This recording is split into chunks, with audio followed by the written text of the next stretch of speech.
Meus irmãos, a paz de nosso Senhor e Salvador Jesus Cristo, é com muita alegria que estamos por iniciar mais uma de nossas pré-aulas, objetivamente a nossa última aula do segundo trimestre do ano de 2024.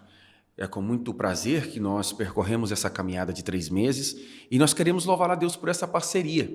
Você que tem nos acompanhado desde a primeira lição, nós queremos agradecer e render graças ao Senhor por conta da sua vida. E pedimos você que continue nos acompanhando, porque essa boa obra que o Senhor tem começado, Ele há de continuar aperfeiçoando para a glória do nome dEle. Nós veremos hoje a lição de número 13 dessas lições, que tem o tema A Carreira que nos está proposta, o caminho da salvação, santidade e perseverança para chegar ao céu. A lição que estaremos estudando nessa nossa pré-aula está prevista a ser aplicada na manhã de domingo do dia 30 de junho de 2024. E o nosso tema será A Cidade Celestial. O texto áureo encontra-se registrado na carta de Paulo aos Filipenses, capítulo 3, versículo 20. Mas a nossa cidade está nos céus, donde também esperamos o Salvador, o Senhor Jesus Cristo. Verdade prática. A cidade celestial é o alvo de toda a nossa jornada, que iniciou com o novo nascimento e se consumará com a entrada pelos portões celestiais. A leitura bíblica em classe pode ser encontrada no livro do Apocalipse, capítulo 21, dos versos 9 ao verso 14, capítulo 22, até o versículo de número 5. E assim diz a versão que está em nossas mãos, em nossa literatura. Apocalipse 21. E veio um dos 7 anjos que tinham as 7 taças cheias das últimas 7 pragas, e falou comigo, dizendo: Vem, mostrar-te-ei a esposa, a mulher do Cordeiro. E levou-me em espírito a um grande e alto monte, e mostrou-me a grande cidade, a santa Jerusalém, que de Deus descia do céu. E tinha a glória de Deus. A sua luz era semelhante a uma pedra preciosíssima, como a pedra de jaspe, como cristal resplandecente. E tinha um grande e alto muro com 12 portas, e, nas portas, 12 anjos, e nomes escritos sobre elas, que são os nomes das 12 tribos de Israel. Da banda do levante, tinha 3 portas. Da banda do norte, 3 portas. Da banda do sul, 3 portas. Da banda do poente, 3 portas. E o muro da cidade tinha 12 fundamentos, e neles os nomes dos 12 apóstolos do Cordeiro. Apocalipse capítulo 22. E mostrou-me o rio puro da água da vida, claro como cristal, que procedia do trono de Deus e do Cordeiro. No meio da sua praça, e de uma e de outra banda do rio, estava a árvore da vida, que produz 12 frutos, dando seu fruto de mês em mês, e as folhas da árvore são para a saúde das nações. E ali nunca mais haverá maldição contra alguém, e nela estará o trono de Deus e do Cordeiro, e os seus servos o servirão. E verão o seu rosto, e na sua testa estará o seu nome. E ali não haverá mais noite, e não necessitarão de lâmpada, nem de luz do sol, porque o Senhor Deus os alumia, e reinarão para todo sempre. Meus amados irmãos, é com muita alegria que hoje nós recebemos aqui nosso amado irmão, nosso professor, pastor Armando. Nós queremos dizer as boas-vindas ao senhor, pastor Armando. Seja muito bem-vindo a esse projeto. Obrigado por adequar a agenda do senhor para nos atender. O senhor que é pastor auxiliar das Assembleias de Deus Central em Venda Nova. O senhor tem a liberdade agora de trazer a sua palavra da introdução dessa lição e também de se apresentar. O senhor que é tio do nosso irmão evangelista, irmão Rafael. O senhor fique à vontade em nome de Jesus para trazer a sua palavra de introdução. É um grande prazer estar aqui com os queridos irmãos nesse projeto maravilhoso de difundir e de encetar um gosto, um prazer por estudar as lições da Escola Bíblica Dominical. É a melhor escola do mundo. O cristão que não passar por ela, dificilmente ele chegará aos céus.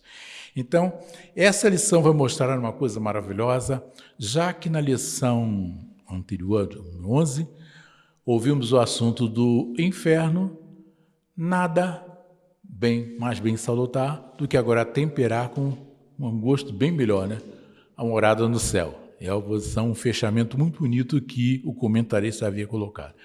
Bem, então vou mostrar aqui que o cristão, o alvo dele, não é ficar aqui pertencendo a uma igreja, não é ser membro da igreja, somente aqui, culto, louvor a Deus. A nossa esperança está no céu, tem um ponto final.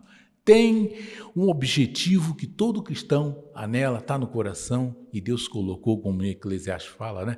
Colocou a eternidade em nossos corações. Essa eternidade clama por um fechamento definitivo. Aqui a lição vai mostrar na introdução que todo cristão tem ciência disso e fomos ensinados pelas Escrituras que somos peregrinos. Peregrino é aquele que sabe que não tem morada aqui, é um viajante.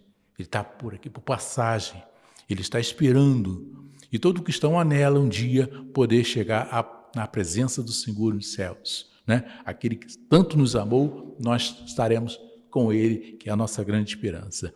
Então, nós vamos ver as Escrituras falando aqui que nossa pátria celestial, Filipenses capítulo 3, versículo 20, o apóstolo fala que é o nosso objetivo final, que também está previsto no Salmo de número 24, que o autor da lição não colocou.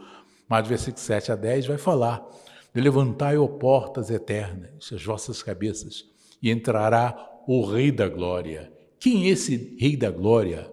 É o Deus forte e poderoso. Ele vai se mostrar dessa forma, Deus forte e poderoso, vencendo o pecado, a morte, o inimigo, as trevas e tudo, a maldição, e triunfando sobre tudo isso, para depois, junto com o seu povo, levar o seu povo à cidade de Nova Jerusalém. As portas eternas vão se levantar, como o Salmo 24 fala, e ele nos conduzirá à eterna mansão no céu. Esse dia feliz, maravilhoso, está no nosso coração e almejamos encontrá-lo.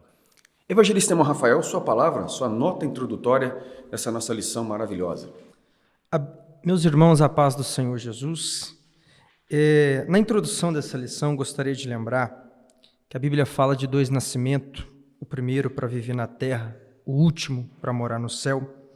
A Bíblia também fala de duas cidadanias, a terrena para viver neste mundo e a celestial para alcançar essa cidade celestial. E a Bíblia também nos fala de duas Jerusalém. A primeira é a da terra, construída por homens, é muito bonita. Já tive o privilégio de ir lá. As ruas são calçadas, os muros são de pedra, mas a última Jerusalém é melhor. Essa, o arquiteto e construtor é o próprio Deus. Diz a Bíblia que as ruas são de ouro e os muros são de jaspe. Essa é a morada dos salvos. Nós vamos para lá em nome de Jesus. Meus amados irmãos, nesse trimestre nós tivemos o privilégio de estudar no campo da ementa da soteriologia, estudamos a doutrina da salvação e percorremos diversos temas tão caros a essa doutrina, tão imprescindível para uma igreja e para um cristão frutífero.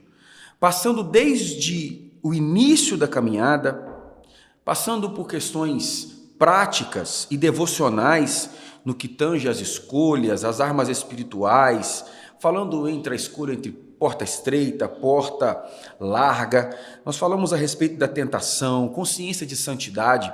Enfim, foi um trimestre extremamente proveitoso, onde o comentarista teve a felicidade de transcorrer essa doutrina tão imprescindível para o nosso elevo espiritual. E não poderia concluirmos esse trimestre, falarmos da salvação, sem tratarmos do que seria o destino eterno daquele que um dia objetivamente foi salvo. Afinal de contas, meus amados irmãos, o apóstolo Paulo deixa muito claro que o cristão que serve a Cristo tendo a perspectiva tão somente para essa vida, ele torna-se objetivamente uma das mais miseráveis pessoas. Então, o fim da salvação não é tão somente uma vida frutífera aqui nessa terra. O resultado e o produto final da salvação é encontrarmos com o Senhor do lado de dentro do céu, nessa nova cidade, a nova Jerusalém, a cidade celestial. Que Deus possa nos abençoar nessa nossa maravilhosa pré-aula, quando nós trataremos de assuntos que vão tocar a nossa próxima e tão esperada eternidade. Ponto de número 1, o paraíso eterno.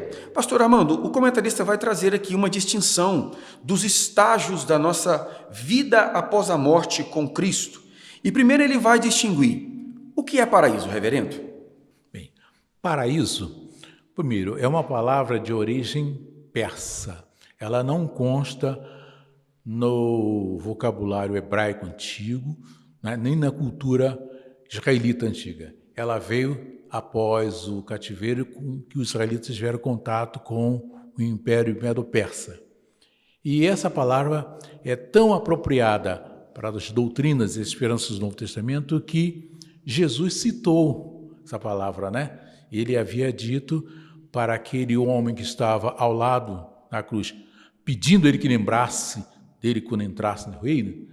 E Jesus disse, em verdade te digo que hoje estarás comigo no paraíso. O primeiro a puxar essa palavra de origem persa e colocar dentro da teologia do Novo Testamento foi o próprio Senhor Jesus Cristo.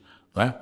E Paulo também, na segunda epístola aos Coríntios, capítulo 12, versículo 4, ele fala que ele esteve no terceiro céu, paraíso de Deus. Ele esteve lá, viu coisas inefáveis que não são possíveis serem descritas por palavras humanas, porque não tem no vocabulário humano nada que vá descrever as coisas que só tem lá em cima. Então não tem como dizer aqui embaixo, né? Fica inviável.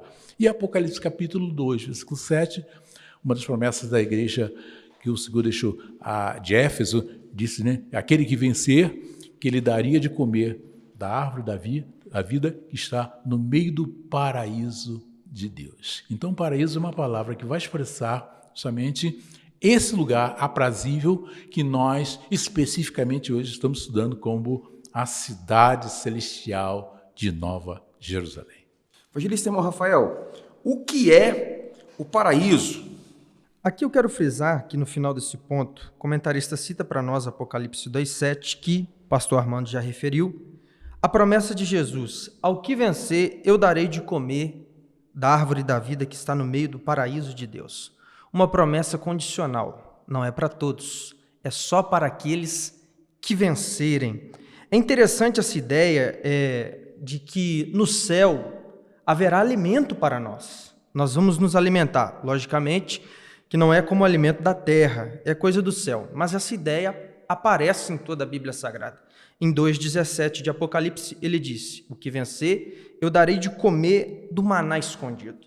Em Mateus 26, 29, ele disse, não beberei mais deste fruto da vide, até que beba convosco de novo no reino de meu Pai.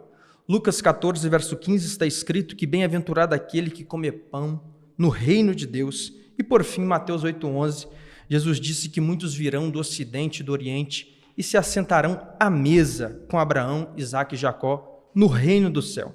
E se assentar à mesa para quê? Para se deliciar, para se alimentar, para se banquetear do que Deus tem preparado para nós lá no céu.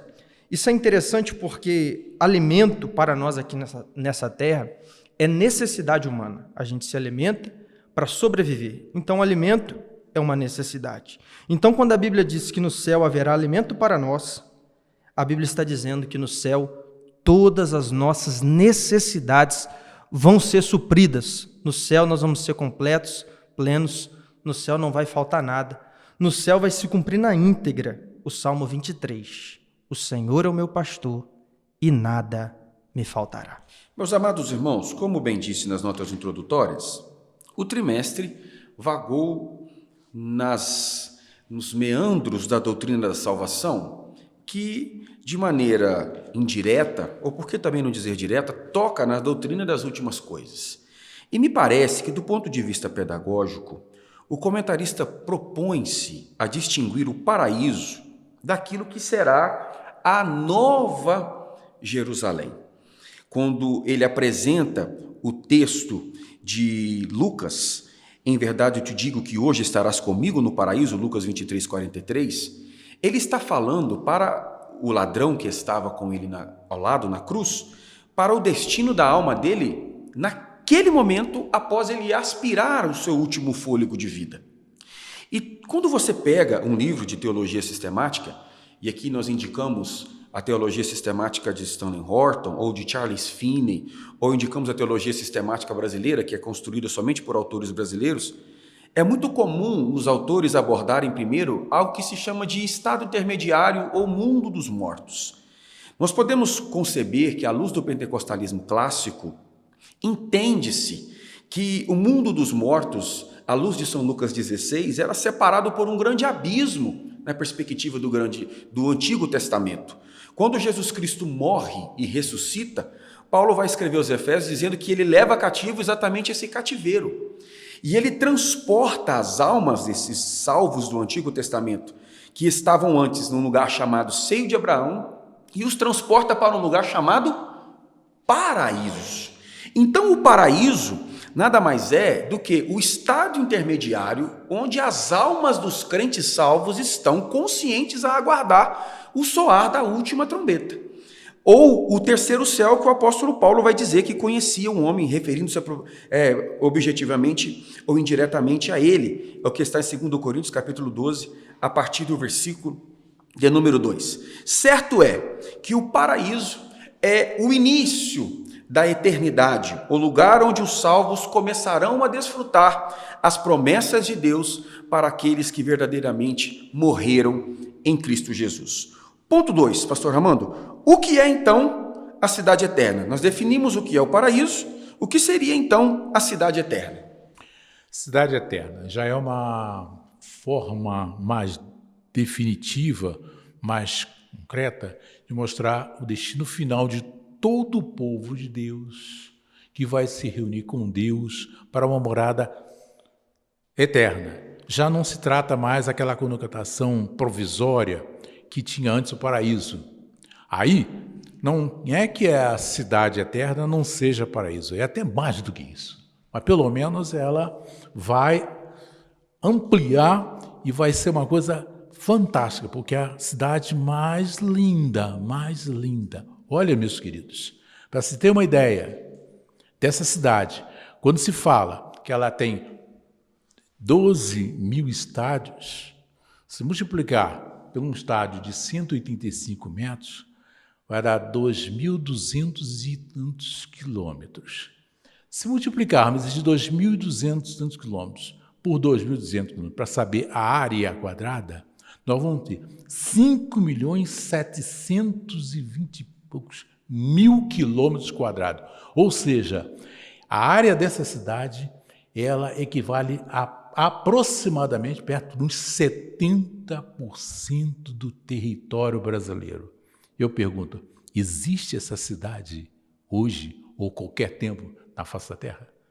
Quando Jesus falou que ele haveria de preparar moradas, a casa do meu pai há muitas moradas, ele falou com plena consciência, porque realmente é uma cidade que haverá um espaço assombroso, maravilhoso, uma coisa espetacular. Ela é vista como uma imensa pedra de jaspe, cintilante e brilhante. Imagine uma pedra de jaspe, um brilhante desse tamanho, de 5.700.000 quilômetros quadrados. Que coisa espetacular, que coisa linda, belíssima, que o grande arquiteto, que é Deus, o melhor arquiteto, a melhor coisa, e feita por alguém que tem o maior amor pelas suas criaturas, a tal ponto que deu seu Filho unigênito para que todo aquele que nele crê não pereça, mas tenha vida eterna. Então, olha só, o melhor arquiteto, não existe melhor do que Deus. Segundo, não tem ninguém que ama mais a nós do que Ele. Imagine um maior arquiteto, um maior amor, construindo uma grande cidade. Que carinho, que capricho, que beleza nós vamos ter nessa cidade. É essa cidade, Nova Jerusalém, que vai ser definitiva, enquanto que a Jerusalém de baixo, ela já não estará na Terra Velha, porque será novos céus e nova terra. Ela é descrita como sendo uma cidade que desce do céu. Se não desce do céu, desce das mãos de Deus. Se desce das mãos de Deus, é perfeita. Não há nada que comparar com ela. Evangelista Rafael, o que é a cidade eterna? Nesse ponto, ele cita João 14, verso 2 e 3, onde eu quero fazer aqui 3 observações rapidamente. O Senhor disse que na casa do Pai há muitas moradas. Significa que lá há morada de sobra para todos aqueles que desejarem ir por meio de Jesus Cristo. E ele diz ainda que ele irá e nos preparará lugar. Isso é muito importante porque num hotel, por exemplo, pode ter muitas moradas, muitos quartos, mas não significa que tem uma vaga para mim, não significa que tem um lugar para mim. Mas quando se trata da Nova Jerusalém, da casa do Pai, Jesus disse, tem muitas moradas e eu vou preparar um lugar para cada um de vocês. E ele diz ainda, virei outra vez, é a promessa da sua vinda. E ele não diz que vai nos levar para o céu, ele diz, virei outra vez e vos levarei para mim mesmo, porque o céu só é céu, porque Jesus está lá. A cidade é maravilhosa, porque aquele que é maravilhoso, conselheiro, Deus forte, Pai da eternidade, príncipe da paz, Jesus está lá. Meu amado professor, minha amada professora, eu sugiro a você que no momento da aula você use o diagrama de uma tábua cronológica para você apresentar para os alunos a ordem dos eventos escatológicos, para que você vá construindo a conceituação, fase por fase desses eventos, até chegar nesse ponto que o comentarista vai tratar dessa cidade eterna. É o que ele sugere logo de cara no ponto, quando ele diz que depois do julgamento final, após o milênio. Então, como bons dispensacionalistas que somos, nós acreditamos que vivemos no tempo da graça, o tempo do fim. Ao soar a última trombeta, ao ouvir-se o alarido de Deus e com a voz do arcanjo, quando Jesus Cristo voltar para arrebatar a igreja, estará-se-á nessa terra os 7 anos de grande tribulação. Passados esses 7 anos, Jesus Cristo virá com os salvos para derrotar o anticristo, o falso profeta e os seus exércitos. Estabelecerá-se o julgamento das nações, onde o Senhor separará bodes e ovelhas, e instaurar-se-á o milênio.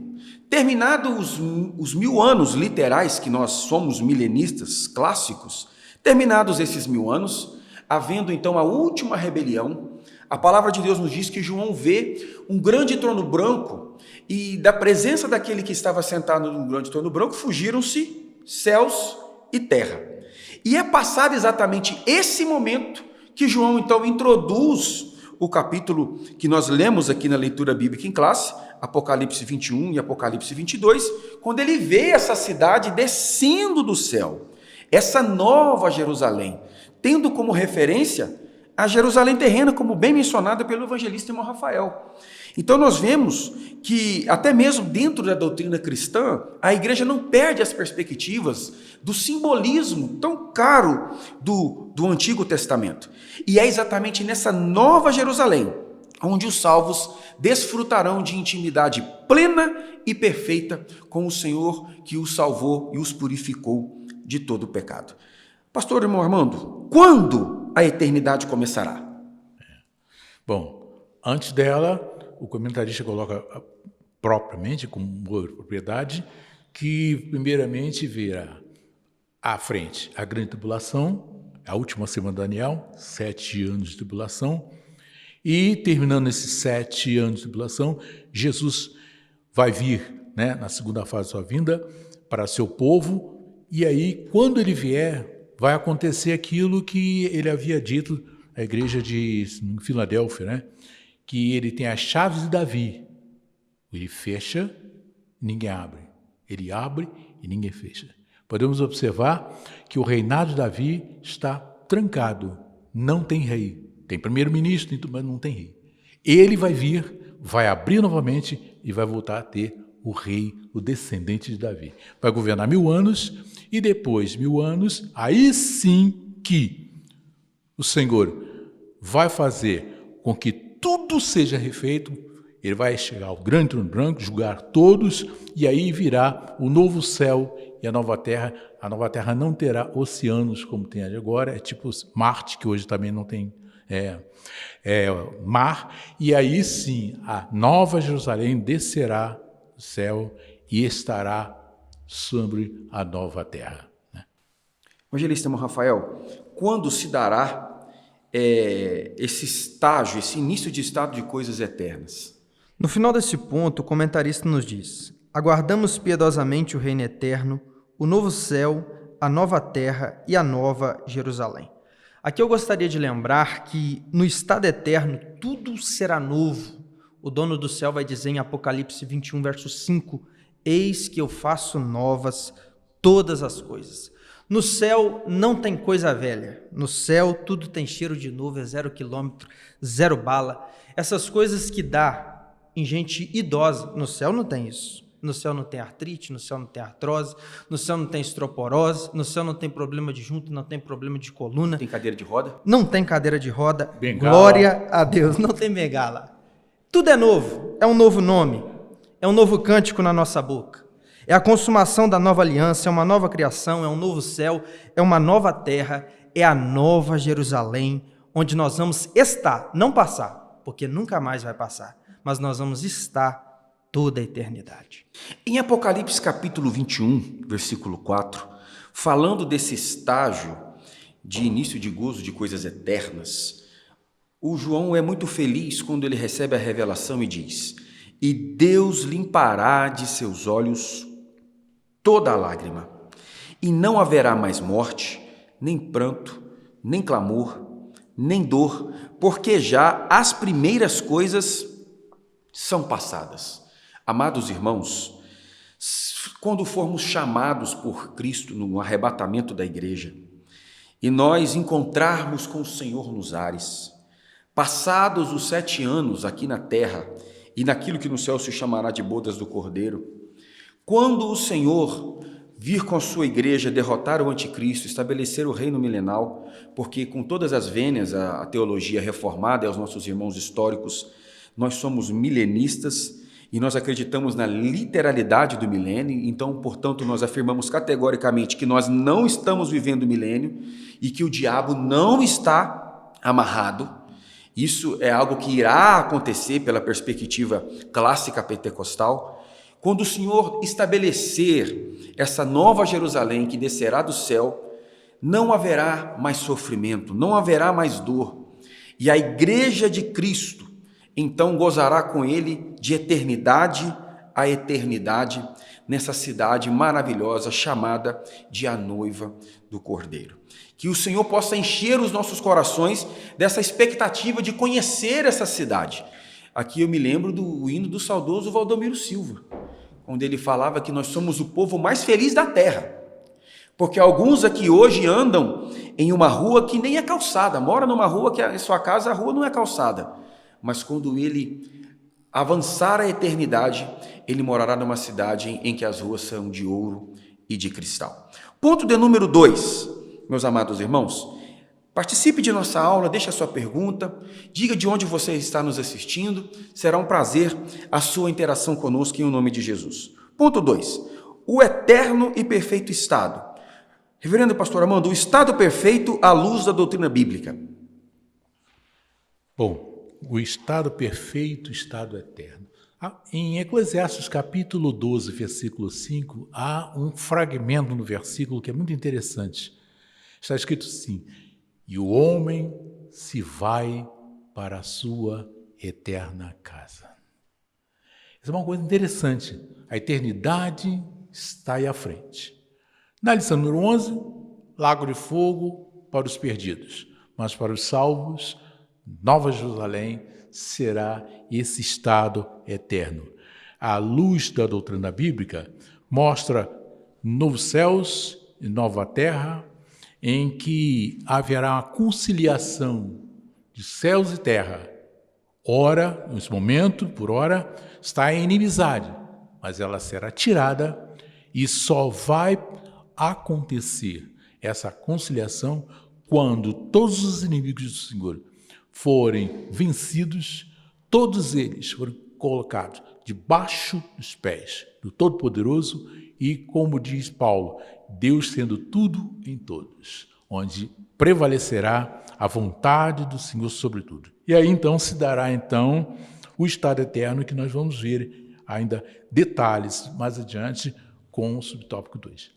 Registro Rafael, o estado perfeito à luz da doutrina bíblica. Neste ponto, eu gostaria de lembrar que esta cidade, a Nova Jerusalém, ela também representa a igreja. Em Apocalipse 17, a gente tem um contraste onde a Bíblia fala da grande Babilônia, a qual representa a prostituta que está assentada sobre a besta. Mas em Apocalipse 21, verso 9 e 10, a Bíblia fala quando o anjo convida João a ver a cidade, ele diz: vem e eu te mostrarei a noiva, a esposa do Cordeiro. Então, por que essa cidade representa a igreja? Porque as características dela apontam para a igreja. Eu cito algumas. Em Apocalipse 21, verso 2, essa cidade é chamada de santa, porque só os que vivem em santificação é que vão morar lá. Segundo, Apocalipse 21, verso 3, ela é chamada de tabernáculo de Deus, porque só aqueles que são sacerdotes de Deus e de Cristo é que vão poder ministrar e servir ali. Terceiro, Apocalipse 21, verso 11, diz que esta cidade tem a glória de Deus, porque só aqueles que têm a presença de Deus em si é que vão poder estar ali. E por fim, Hebreus 12, 22, ela é chamada de cidade de Deus. Se é cidade de Deus, só quem é de Deus é que vai morar lá. E quem é de Deus? Os que são comprados pelo sangue precioso de Jesus Cristo.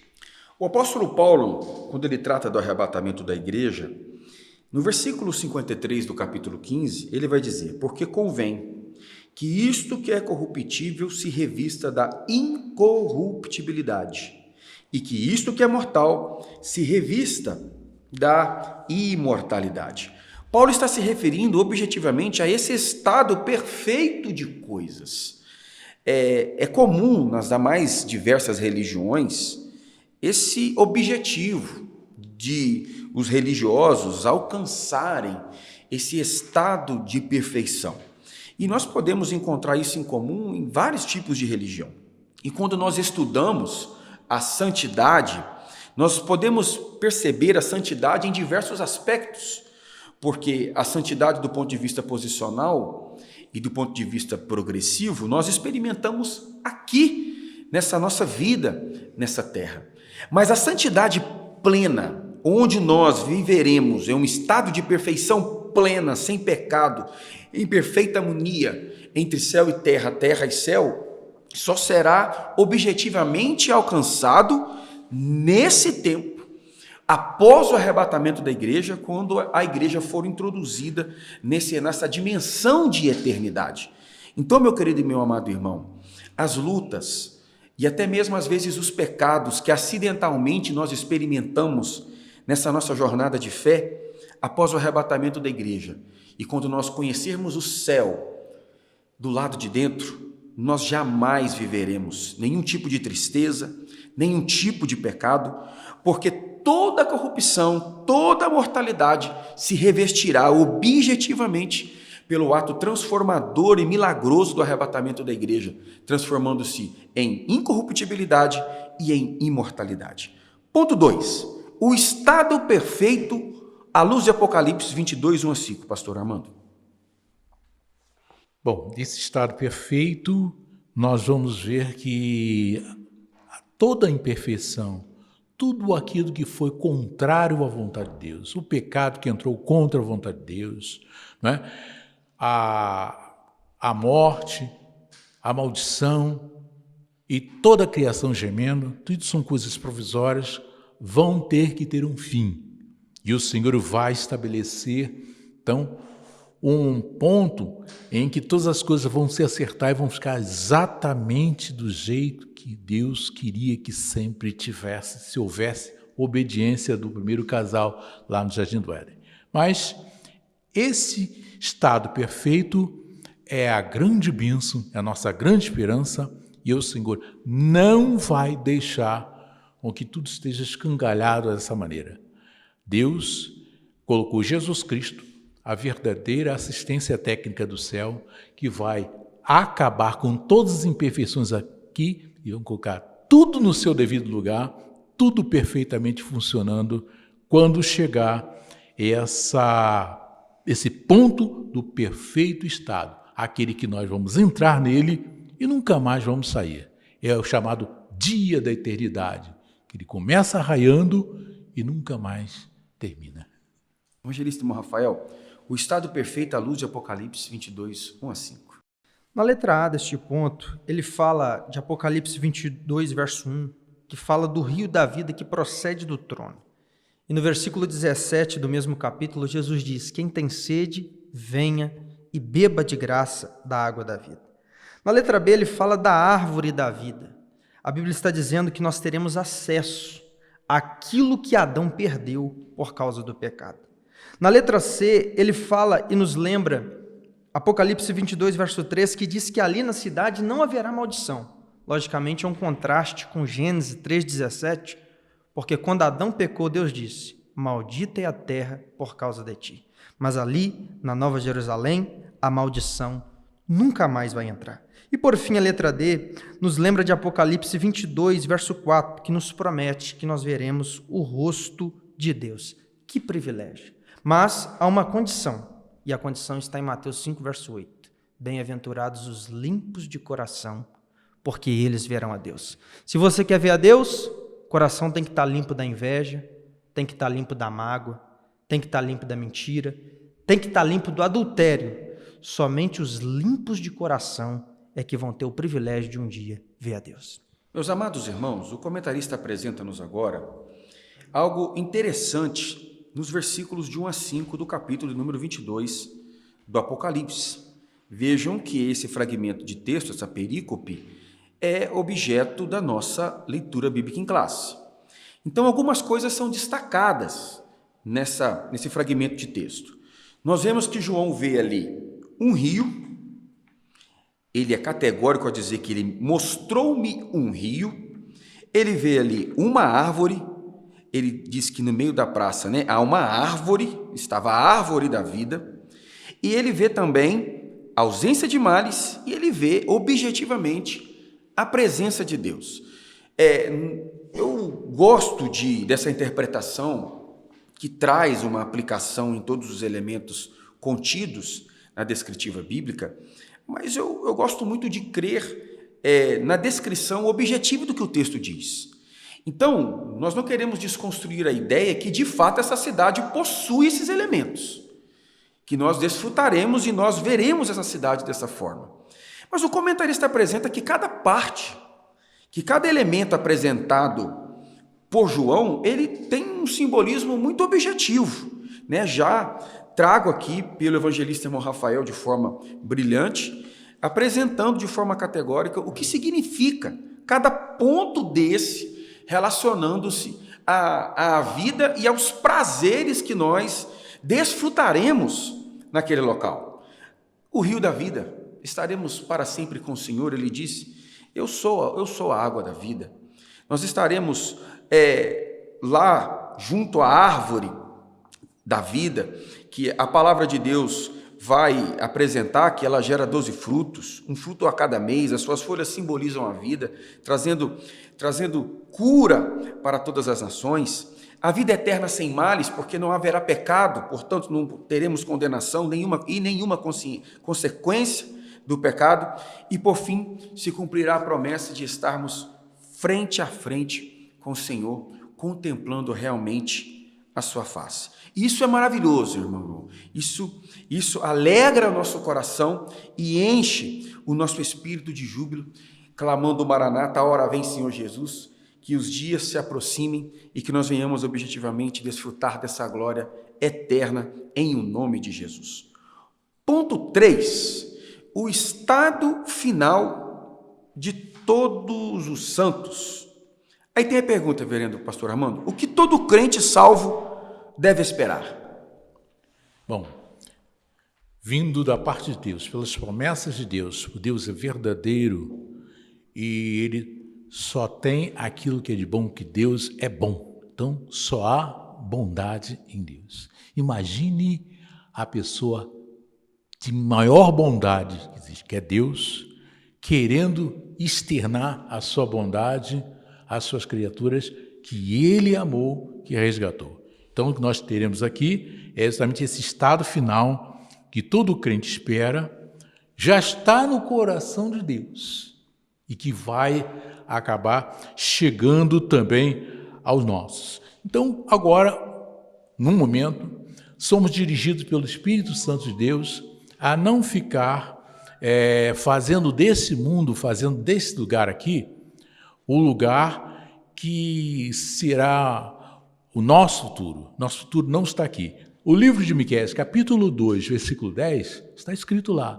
levantai, andai, porque não há aqui o vosso lugar de descanso, por causa da destruição que corrói tremendamente. Né? Então, nós, como aqueles que, em capítulo 11, na Galeria da Fé, se mostravam já anelantes por uma pátria celestial, Abraão, Moisés, todo cristão também, né, que está na mesma atmosfera espiritual, movido pelo mesmo Espírito de Deus, também vai estar ansiando e dizendo com o apóstolo Paulo, né, para mim melhor estar com Cristo, né? É muito mais lucro, é muito melhor. Então, essa é a nossa grande esperança e que todo salvo deve esperar. Se ainda não espera, então há um problema sério com esse cristão que não tem essa esperança. Porque todo aquele que ama ao Senhor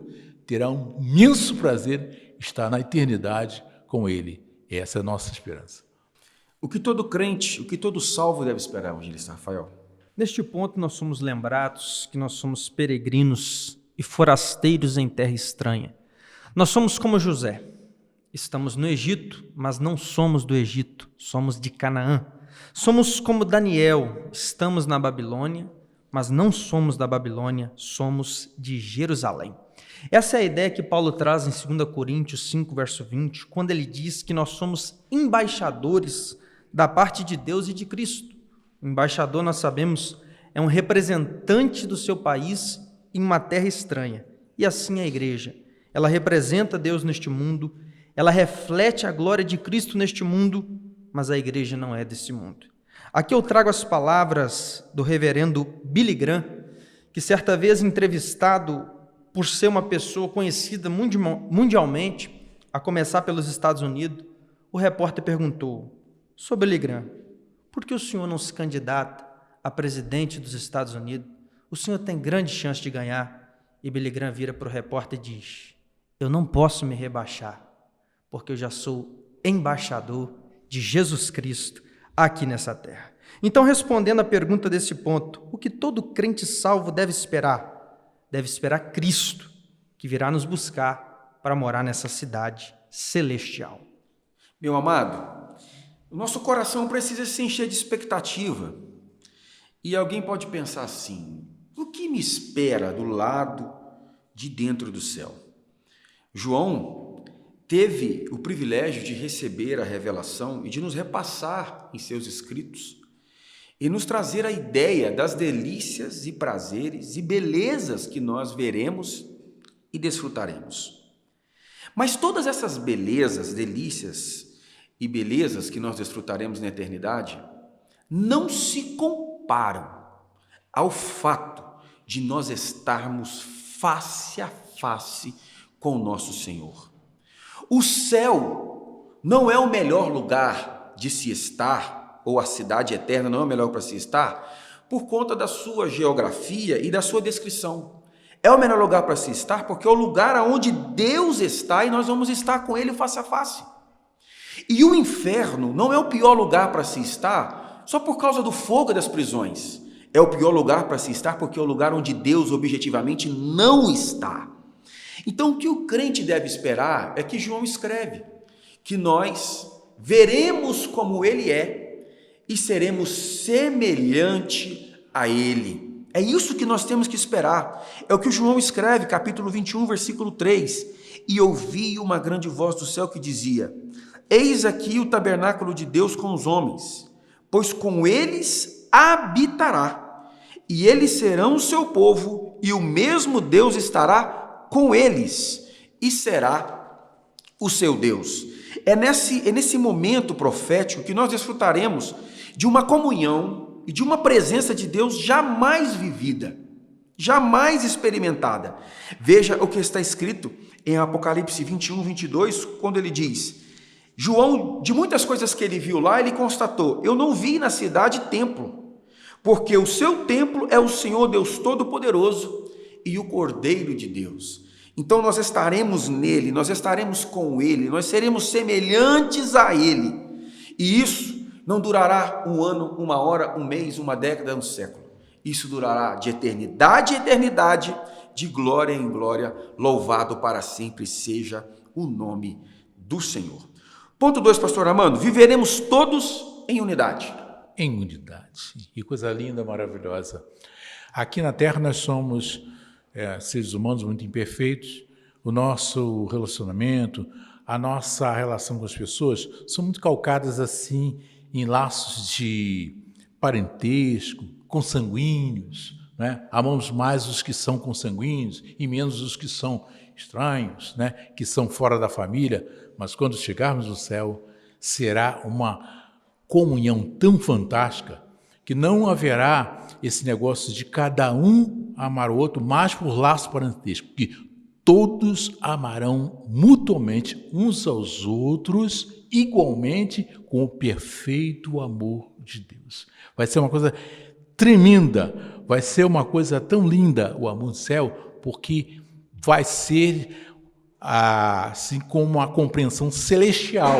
Agora nós temos a compreensão humana, muito falha, mas quando chegarmos lá no céu, como diz Paulo, seremos aperfeiçoados, entenderemos com a perfeição, amaremos com a perfeição, nós olharemos uns aos outros com a perfeição que não há nada que se compare com o convívio aqui na Terra. Vai ser a perfeita irmandade, a perfeita comunhão, como Deus sempre quis que vai ser no céu. Evangelista Rafael, viveremos todos em unidade, meu querido. Nesse ponto, o comentarista nos lembra que esta cidade celestial, ela tem 12 portas, conforme Apocalipse 21, verso 13. E o texto diz que são 3 portas no norte, 3 portas no sul, 3 portas no leste, 3 portas no oeste. E aqui eu gostaria de compartilhar 3 observações. Primeiro, as portas da cidade estão para os 4 cantos, para os 4 lados, dando a ideia que tem oportunidade de entrar nessa cidade pessoas dos 4 cantos da terra. Lá vai poder entrar o americano, o europeu, o africano, o asiático. Lá vai poder entrar o branco, o negro, o índio. Basta que receba Jesus como Senhor e Salvador da sua alma, porque Deus não faz acepção de pessoas. E estes povos distintos estarão ali em perfeita unidade. Em segundo lugar, essa ideia de 3 portas, 3 portas para cada lado da cidade, nos passa também a ideia de organização da cidade. A mesma quantidade que tem para um lado, tem para o outro lado. Não há desigualdade. No céu tudo está em ordem. Mas para desfrutar da ordem que há no céu, é preciso estar com a vida em ordem aqui nessa terra. E por fim, pastor Armando, eu acho muito interessante que a Bíblia diz que a cidade tem 12 portas, mas só tem um caminho que leva para lá, e o caminho é Jesus Cristo. Ele disse em João 14,6, eu sou o caminho, a verdade e a vida, e ninguém vem ao Pai se não for por mim. Irmãos, 12 portas. E nós temos referências de pérolas que recebem o nome dos 12 patriarcas do Antigo Testamento, 12 fundamentos que recebem o nome dos 12 santos apóstolos. Não é preciso ser um grande exegeta para se concluir que aqui é uma referência clara e evidente dos salvos do Antigo Testamento como salvos do Novo Testamento. E é interessante, pastor Armando e evangelista Rafael, que lá nós não temos a descrição de placas denominacionais. Temos o nome dos apóstolos, o nome dos santos patriarcas, mas nós não temos o nome da Assembleia de Deus, nós não temos o nome da Igreja Católica, nós não temos o nome batista, presbiteriano, enfim. Porque todas essas denominações, elas acabam perdendo sentido. Porque, objetivamente, nós seremos uma mesma grei. Não haverá sequer distinção de nacionalidades. Todos nós seremos conhecidos como sendo a noiva do Cordeiro. Nós podemos dizer que de uma das promessas que foram feitas àquelas igrejas da Ásia, uma delas recebeu a promessa de receber uma pedrinha branca e nela ter o seu novo nome.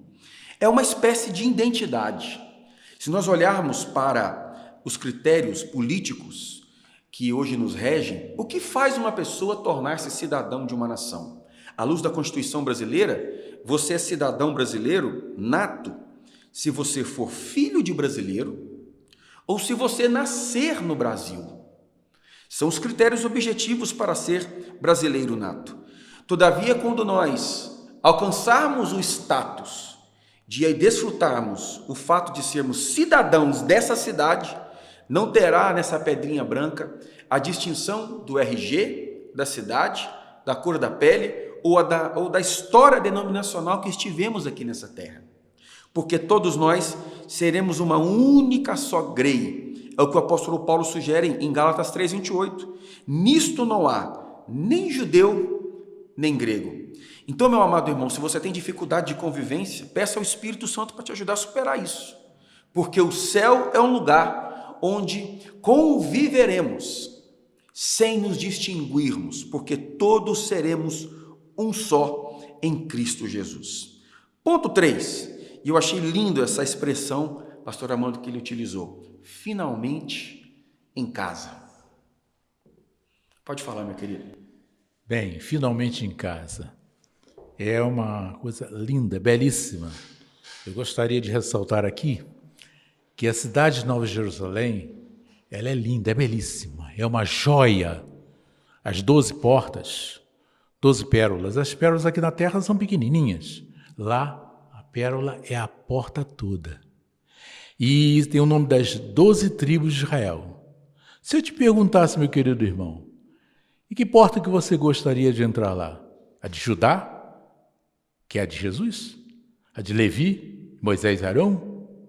A de José, Manassés e Efraim?